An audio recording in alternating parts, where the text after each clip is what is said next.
I've been in the self-improvement space for about 2 decades and studied thousands of great teachers. And I tell you, there's a certain hallmark ingredient to all success. And in this episode of the podcast, I'll reveal it to you so you can tune in and take notes. Welcome to the CrossFit Edwardsville Community Podcast, where we hear and learn from our coaches, CrossFitters, and Glen Ed community leaders. Now, here are your hosts, Dallas and Greg.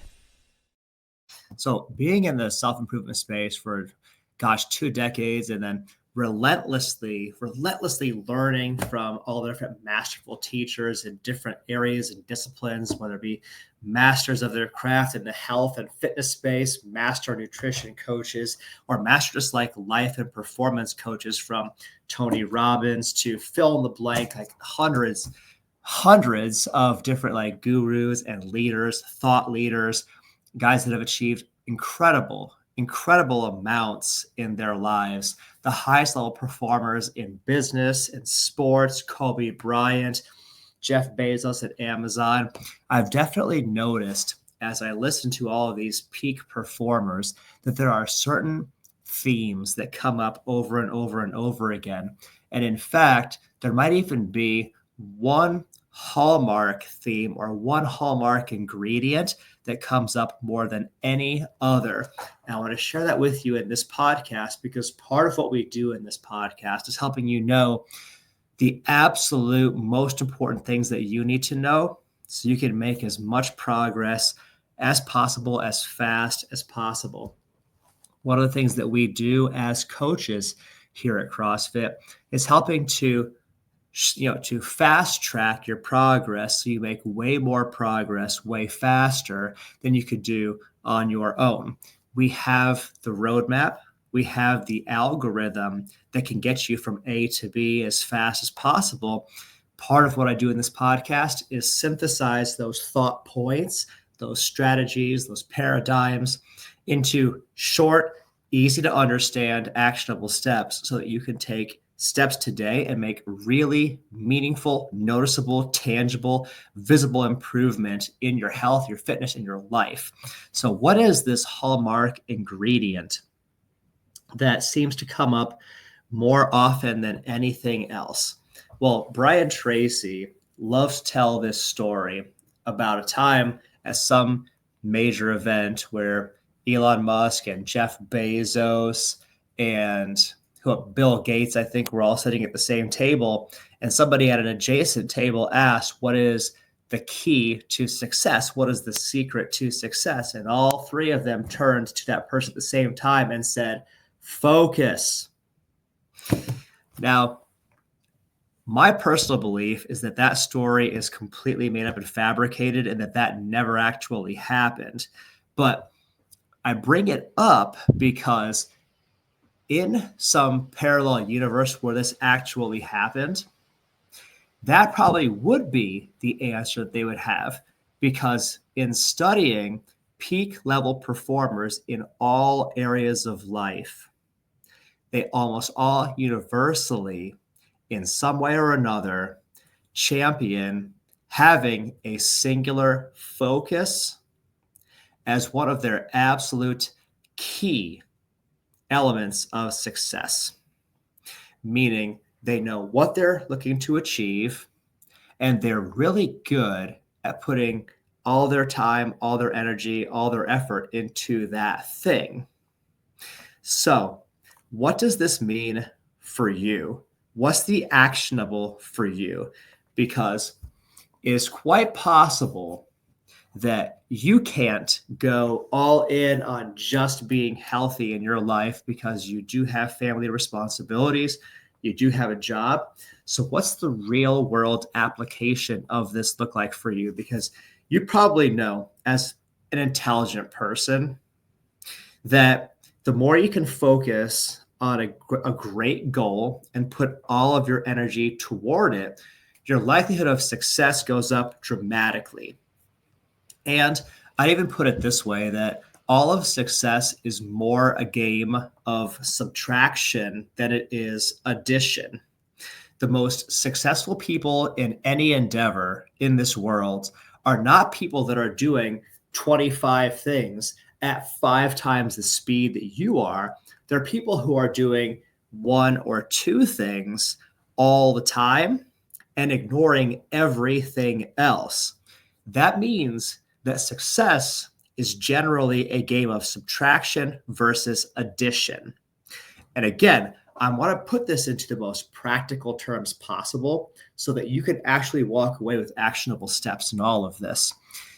There is probably many areas of life where all of us, myself included, could easily gain 30, 60, 90 minutes a day, maybe even hours a day. How is that possible? It's a good chance that all of us, myself included, get distracted from our most important goals with nonsense and minutia and irrelevant things and water cooler talk that doesn't need to happen, the thumb scroll on the social medias. And in fact, the data is very supportive of this observation. Chances are you spend hours a day social media scrolling, TikTok scrolling, where you're being entertained by cat videos or other videos that are entertaining to you. But this time spent thumb scrolling isn't actually advancing my personal goals, and it's not advancing yours either. The average person spends hours a day watching television. And I would wager that if you actually had that person read their goals to you, not one of their goals is advanced by watching The Real Housewives of Atlanta, which means that every minute spent on a thumb scroll for me or watching television for the average person, having that water cooler conversation, all of those activities that we busy ourselves with are actually just wasted time that is pulling us away from our most important goals. We need to subtract those things out of our lives in order to open up the bandwidth to do great things and pursue the few things that really matter. In fact, this is one of the hallmarks, maybe the hallmark to all very successful people. They're really, really good at saying no. To put it another way, they're very good and very consistent about saying no to a lot of good things or even all good things so that they can focus all of their effort, energy, time, money on the few great things, the things that matter the absolute most. Tim Ferriss has put it this way, that you have to be willing to let lots of small bad things happen in order to have any agenda of your own. And he was talking about how so many people run around exhausted and overextended because they're trying to avoid having any bad things happen. I don't want that person to think that thing about me. I don't want to miss that event because somebody might have something to say about me sitting out this event, even though going to that event in no way advances my goals. I don't want to go to that event, but going to that event, I feel some sort of pressure like I should go. No, if none of my goals are advanced by going to that event, I shouldn't go to that event. Similarly, if drinking alcohol does not advance any of your top goals, you shouldn't do it. If having a 15-minute every morning, every lunch, water cooler conversation with some colleague that you barely even like, if that does not advance your most important goals, you shouldn't do it. You shouldn't thumb scroll. You shouldn't watch television. All of that stuff is distracting you from the few great things that really matter. And you listen to people on hospice on their deathbeds, looking back on their lives and reflecting on the things that they regret. The most common regrets are people that they felt like they worked too much, they worked too hard, and it ended up not really mattering in the end. Or they regret that they were not true to themselves, which is another way I think that people describe when they are living somebody else's life, somebody else's expectations. They are saying yes to living life and doing things and making decisions that in theory, please somebody else, but don't fulfill their own heart's desire, the purpose that God brought them into this world to do. Meaning, they said yes to all these distractions that pulled them away from their greatest life. Almost everybody on their deathbed looking back, they wished they spent more time with friends and family that they loved and cherished.